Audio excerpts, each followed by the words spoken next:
Welcome back नाज़रीन। Break पे जाने से पहले जिस तरह के हम डिस्कस कर रहे थे थाईलैंड और चाइनीज़ गेम को, जो कि इन्होंने वहाँ से ट्रेनिंग भी ली, वहाँ पर उन गेम्स को खेला भी, तो वहीं से हम दोबारा कंटिन्यू करते हैं, चलते हैं हम अपनी गेस्ट माहम ताई साहबा के पास। जी मैम, जिस तरह कि हमारा डिस्कस हो रहा था कि वहाँ की गेम्स यहाँ पर थोड़ी सी डिफरेंट है, जहाँ पर स्पेशली आपने ट्रेनिंग थाईलैंड की गेम के हवाले से ली, फिर चाइना के अंदर उनका कंग फू और अदर गेम्स थी, उसमें आपको बहुत कुछ वो टिप्स और सीखने को और ट्रेनिंग के हवाले से मिला। बट अल्हम्दुलिल्लाह आपने वहाँ पर सक्सेस भी हासिल की, उन गेम्स को विन भी किया। तो वहाँ से जो लर्निंग की आपने जो सीखा, वो यहाँ पर आके पाकिस्तान में आपने इंस्टीट्यूट के अंदर हमारे पाकिस्तानी जो प्लेयर्स हैं उनके अंदर आपने डेफिनेटली वो ट्रांसफ़र किया होगा उन गेम्स को। कुछ नई नई टिप्स ऐसी जो आप लाई होंगी, तो वो ज़रा थोड़ा सा डिफाइन कीजिए हमारे नाज़रीन के हवाले से। क्योंकि हम लोग यहाँ पे जो हमारा स्टाइल भी है वो भी म्यांमार से प्रमोट हुआ है। तो बांडो जो है वो म्यांमार का गेम है। सो उसके बाद ऑब्वियस सी बात है, क्योंकि जब हम आगे एडवांस कर रहे होते हैं तो ऑब्वियस सी बात है, यू वर्क विद टाइम कि आप उस टाइम के हिसाब से अपने आप को एडवांसमेंट्स लेकर आए, क्योंकि हम एक स्पेसिफिक चीज को बहुत कंटिन्यूसली फॉलो नहीं कर सकते, वो फिर मोनोटनस और बोरिंग हो जाता है। बिल्कुल तो सही। आप उसके अंदर ऑब्वियसली बात है न्यू टेक्निक्स और न्यू एडवांसमेंट्स लेकर आते हो, क्योंकि अगर आप किसी और जगह में जाके, जैसे अगर मैंने बांडो सीखा था यहाँ से और मैं कहीं और जाके कोई और गेम सीख रही हूँ और मुझे उस चीज का एक्सपीरियंस मिल रहा है, तो जाहिर सी बात है मैं वापस आके आई वुड वांट कि मेरे स्टूडेंट्स भी जो हैं उन्हें मुay थाई भी पता होना चाहिए क्या है, उन्हें जुजित्सु भी पता होना चाहिए क्या है, उन्हें टाइकोंडो भी पता होना चाहिए क्या है, उनके रूल्स क्या है, वो गेम किस तरीके से खेली जाती है। तो एक वर्सेटैलिटी होती है कि आप एक चीज पे रिस्ट्रिक्टेड नहीं होते, क्योंकि अगर आप बिल्कुल सही। टाइकोंडो कर रहे हो सिर्फ, तो उसमें ये हो जाता है कि आप रिस्ट्रिक्टेड हो उस चीज में कि ओके ठीक है ये एक गेम है जिसमें आपको सिर्फ पॉइंट्स हासिल करना है, दैट्स इट। पर आई पर्सनली बिलीव कि एक मार्शल आर्ट्स के प्लेयर को वर्सेटाइल होना चाहिए। वो किसी भी गेम में जाए तो वो आराम से उस फील्ड को सीख भी सीख सके भी सकता है। और आराम से आप उसको परस्यू भी कर सकते हो, क्योंकि मैंने अपना फाउंडेशन एक वर्सेटाइल गेम से लिया था, क्योंकि बांडो एक मिक्स मार्शल आर्ट्स फॉर्म भी है और एक उसकी साइड ये भी है कि वो टाइकोंडो फॉर्म भी है, तो वो एक मिक्सचर है। तो मेरे लिए थाईलैंड या चाइना जाके इतना डिफिकल्ट नहीं था उनकी गेम को ग्रास्प करना, क्योंकि मेरा फाउंडेशन ऐसा बना हुआ था। तो इट्स माशाल्लाह। इजियर कि आप एक वर्सेटाइल प्लेयर रहो, आप दूसरी चीजों की तरफ जाके एक्सपीरियंस करो। बिल्कुल सही। अच्छा, थोड़ा-सा हमारे नाज़रीन ये ज़रूर जानना चाहेंगे कि एक जो एक इमेज बना हुआ होता है कि जी black belt, black belt, black belt. तो ब्लैक बेल्ट लेने के लिए जो शुरू से ट्रेनिंग आखिर तक कितना ड्यूरेशन जो है एक स्टैंडर्ड आम आदमी को दरकार होता है? कुछ होते हैं कि एक्टिव होते हैं, प्लेयर्स होते हैं, पहले से कोई ना कोई गेम्स खेलते हुए आ रहे होते हैं, और कुछ लोग ऐसे होते हैं कि जो बिल्कुल फ्रेश होते हैं, जिनको किसी गेम से वो नहीं होता, हम्म। चाहे वो छोटी एज के अंदर हों, मिड एज के अंदर हों, या आफ्टर 24-30 के हों। तो कितना तकरीबन टाइम पीरियड दरकार होता है? अगर कोई बंदा जिसकी बैकग्राउंड फील्ड ऑब्वियसली बात है स्पोर्ट रिलेटेड होती है, तो उनके लिए थोड़ा इजी होता है, क्योंकि वो एक बैकग्राउंड के साथ आ रहे होते हैं, तो उनको स्पोर्ट्स परस्यू करना इतना मुश्किल नहीं होता, क्योंकि ऑब्वियसली बात है सम हाउ और द अदर स्पोर्ट्स एक दूसरे से कनेक्टेड होते हैं इन अ वे। तो उनके लिए मैक्सिमम टाइम अगर जो लगेगा वो होगा अराउंड 2 years 3 years इस तरीके से। और अगर कोई बिल्कुल ही आउट ऑफ द बॉक्स आ रहा हो कि जी, और जी। उसने कभी जिंदगी में स्पोर्ट्स किया ही नहीं किया ही है, नहीं है। तो उनके लिए ऑब्वियसली बात है इस चीज को परस्यू करना थोड़ा डिफिकल्ट होता है। बट ऑब्वियसली बात है प्रैक्टिस और एक इंडिविजुअल के टैलेंट पे भी डिपेंड करता है, क्या पता वो इस स्पोर्ट्स में पहली दफा आके इस तरीके से उस स्पोर्ट्स को परफॉर्म कर सके जैसे हमने भी कभी ना किया। तो ऑब्वियसली बात है एक टैलेंट और इंडिविजुअल की लर्निंग स्किल्स पे भी होता है। अप्रॉक्स तकरीबन 3 to 4 years के अंदर जो है ब्लैक आप बेल्ट कह सकते तकरीबन हो हो इफ यू जाता वांट है। To be a very good player. Very good player. हम अक्सर हमने ये देखा है कि जो स्टूडेंट्स ब्लैक बेल्ट ले लेते हैं, उसके बाद तो कहते हैं बस यही हमारा टारगेट था, हमने अचीव कर लिया, हम्म। इसके आगे शायद कुछ नहीं है, और वो बाय बाय करके चले जाते हैं। और उसके बाद वो पूरी ज़िंदगी फिर यही कहते रहते हैं जी हम तो ब्लैक बेल्ट हैं, हम तो ब्लैक बेल्ट हैं। आई डोंट थिंक सो कि आपका इस हवाले से क्या ख्याल है? जबकि एक्चुअली अगर आप ब्लैक बेल्ट ले ले तो आपकी एक्चुअल ट्रेनिंग ब्लैक बेल्ट के बाद शुरू होती है। एक्चुअल ट्रेनिंग बाद में उसका, जी। तो ये आप सबके लिए ज़रूरी है कि ब्लैक बेल्ट करके जब आप छोड़ के चले जाते हैं तो वहाँ पर एंड नहीं होता, ट्रेनिंग उसके बाद स्टार्ट होती है। मेरे हिसाब से जो बिल्कुल बेसिक बेल्ट्स होती हैं 7 जो व्हाइट से स्टार्ट होती हैं और फिर ब्लैक तक जाती हैं, वो तो आपका एक फाउंडेशन बिल्ड करने का एक फॉर्म होता है कि एक फॉर्म आपने है, अपने आप को एक एक बिल्ड स्टेप किया है है अभी तक। स्टेयर्स के कि जैसे अब आप हम प्राइमरी क्लासेस पढ़ते हैं और अपने जी। आप को एक एजुकेशन लेवल पे लेकर आते हैं, क्योंकि फिर उसके बाद हमें पता लगता है ओ अब यूनिवर्सिटी लेवल जो है वो मेन लेवल है, अब मेरी पढ़ाई जो है वो एक्चुअली स्टार्ट हुई है। पहले तो मैं अपना एक फाउंडेशन बिल्ड कर रहा था ताकि मैं इस पॉइंट तक पहुंच सकूं। तो इसी तरीके से इस गेम में भी है कि व्हाइट से लेकर ब्लैक तक आप अपना एक फाउंडेशन बिल्ड करते हो। जब आप ब्लैक पे पहुंचते हो उसके बाद आपको पता लगता है ओके अब मैं एक प्लेयर बना, तो अब मेरी ट्रेनिंग एक्चुअल में स्टार्ट होगी। तो मेजॉरिटी स्टूडेंट जो छोड़ के चले जाते हैं उनको क्या कहना चाहेंगे कि क्या उनको अपनी वो प्रैक्टिस कंटिन्यू रखनी चाहिए, किस तरह रखें? क्या उनको अपने क्लब से जो है वो इंटरलिंक रहना चाहिए या अपनी एक्सरसाइजेज को कहीं ना कहीं कंटिन्यू रखना चाहिए?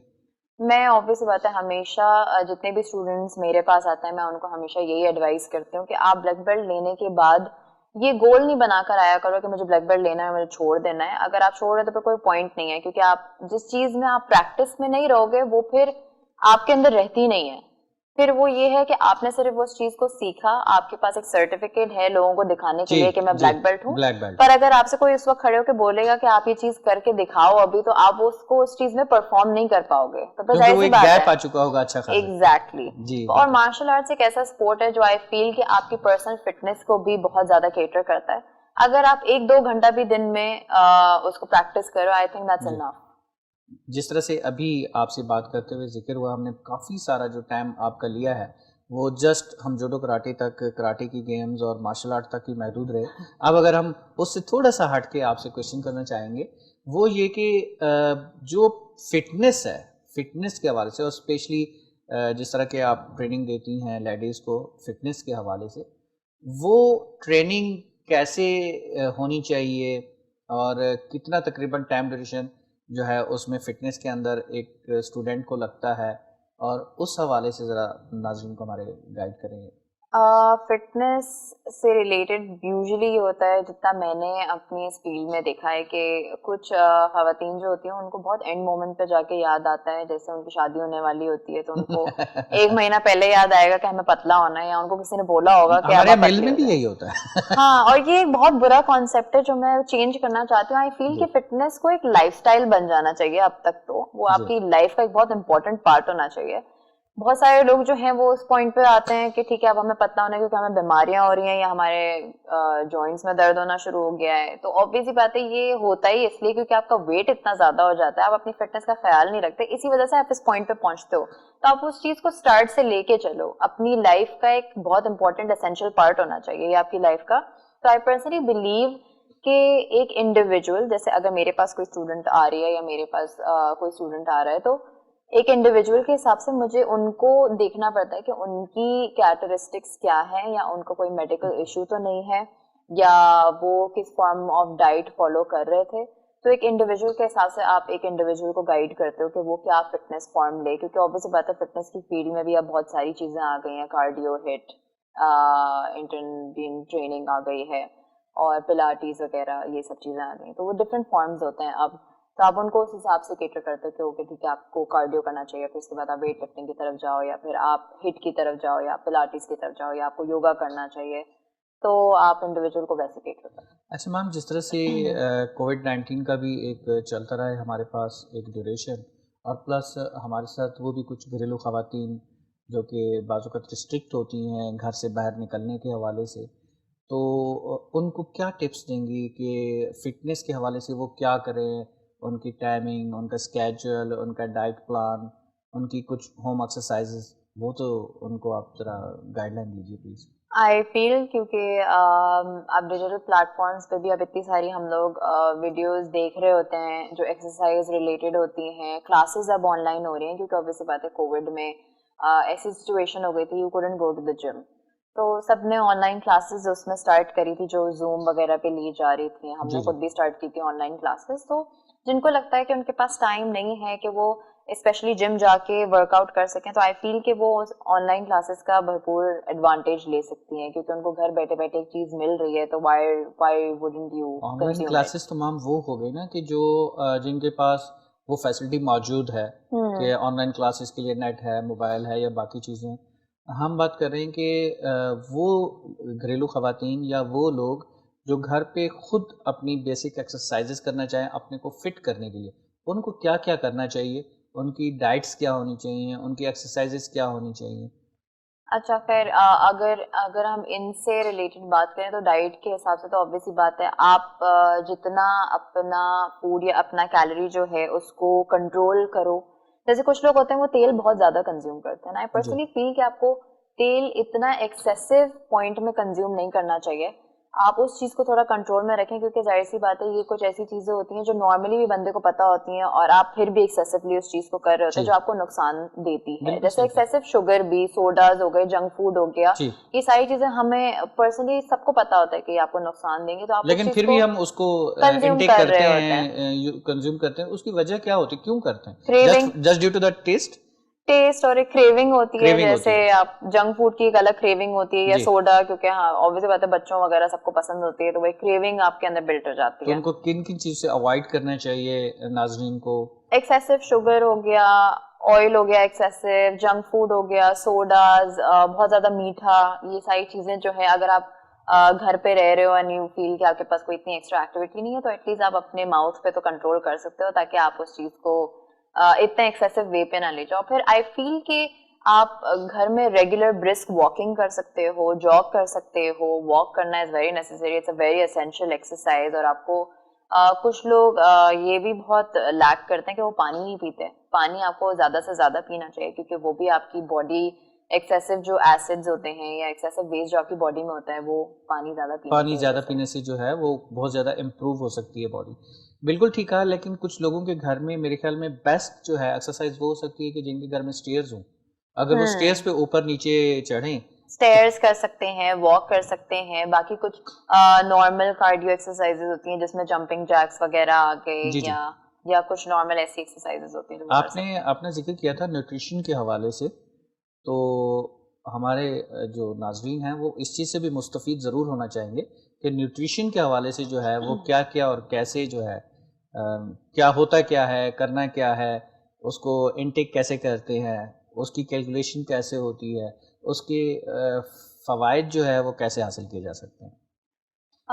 कुछ लोग जो हैं वो पर्सनली ये बिलीव करते हैं कि डाइट या न्यूट्रिशन जो है वो ये होता है कि आप अपने आप को फाका करो या फाके करना शुरू हो जाते हैं, बिल्कुल ऐसे ही। जो कि बहुत गलत कॉन्सेप्ट है। और हुँ, जैसे अब हम देखते हैं कि इतने सारे डाइट फॉर्म्स आ गए हैं, जिसमें पोर्शन डाइट होती है, जिसमें इंटरमीडिएट फास्टिंग होती है, या कीटो आ गया है। तो ये सारे डाइट फॉर्म्स हैं different, but I personally believe कि न्यूट्रिशन जो है वो ये होता है कि आपकी प्लेट में कितने कलर्स हैं। कलर्स एज इन कि आप ग्रीन वेजिटेबल्स कितना कंज्यूम कर रहे बहुत हो, आप ज़बरदस्त। फ्रूट्स कितना कंज्यूम कर रहे हो, आप एक डिफरेंट फॉर्मेशन में जिसमें आपके विटामिन मिनरल्स जो हैं वो कंप्लीट होने चाहिए, जो आपकी वो बॉडी कंप्लीट को होना चाहिए। चाहिए। बिल्कुल सही। इंस्टेड कि आप ये करो कि मैं अपने आप को भूखा मारना शुरू कर दूं, और मैं ठीक है मैं एक हफ्ते तक अपना वजन तो जरूर गिरा लूंगी, बट वो चीज जो मेरे फेस और मेरी बॉडी को इंटरनली इफेक्ट इफ़ेक्ट करेगा, करेगी, वो ज्यादा खतरनाक वो होता है। ज़्यादा डेंजरस तो है। आप अपने आप को इस फॉर्म में लेके चलो कि आप फ्रूट्स वगैरह जो आपकी बॉडी के लिए एसेंशियल है, क्योंकि मुझे नहीं लगता फ्रूट्स या वेजिटेबल्स या कोई भी ऐसी चीज है वो आपको मोटा कर रही होती है या आपको नुकसान दे रही होती है, ऐसा कुछ भी नहीं है। माशाल्लाह, बहुत बहुत बहुत ज़बरदस्त आपने गाइड किया नाज़रीन को, और आपका हमारे चैनल पर आने का, हमारे प्रोग्राम में आने का बहुत-बहुत शुक्रिया। थैंक यू सो हम मच। प्रोग्राम के इख्तिताम की तरफ चल रहे हैं। हमारे चैनल के लिए जो है कुछ आप कहना चाहें, कुछ कमेंट्स पास करना मैं चाहें? ये कहना चाहूंगी कि मुझे बेसिकली हमेशा बहुत खुशी होती है कि जो चैनल्स जो हैं स्पोर्ट्स और इन चीज़ों को प्रमोट कर रहे होते हैं, लोगों तक ये अवेयरनेस लेकर जाना कि न्यूट्रिशन, फिटनेस या डिफरेंट स्पोर्ट्स के हवाले से, आई फील कि बहुत इंपॉर्टेंट होता है, क्योंकि हम इस चीज़ को बहुत निग्लेक्ट करते हैं, जबकि स्पोर्ट्स और इस चीज़ को, जो फिटनेस एक लाइफस्टाइल है, हमें इसको ज़्यादा प्रमोट करना चाहिए। आई एम रियली हैप्पी कि चैनल जैसा आप लोगों का चैनल है वो इस चीज को प्रमोट कर रहा है, लोगों को अवेयर कर रहा है, ताकि उन्हें डिफरेंट स्पोर्ट्स के बारे में आप लोगों के थ्रू पता चले। Thank you so much, thank you so much ma'am. नाज़रीन, जिस तरह से आज हम अपने गेस्ट माम ताई साहिबा से पूरा डिस्कस किया, बहुत सारी चीज़ें, बहुत सारी उनकी पर्सनल लाइफ, और प्लस उसके साथ-साथ एक्सरसाइज़ेज़ के हवाले से, न्यूट्रिशन के हवाले से, फूड्स के हवाले से बहुत सारी चीज़ें हमने डिस्कस की, पूछी उनसे, उनसे फ़वाइद हासिल करने की कोशिश की। प्रोग्राम के इख्तिताम का वक्त हुआ चाहता है। इंशाल्लाह नेक्स्ट टाइम, नेक्स्ट प्रोग्राम में अपने नए मेहमान के साथ दोबारा आपकी खिदमत में हाज़िर होंगे। जब तक के लिए इजाज़त दीजिए। अल्लाह हाफ़िज़।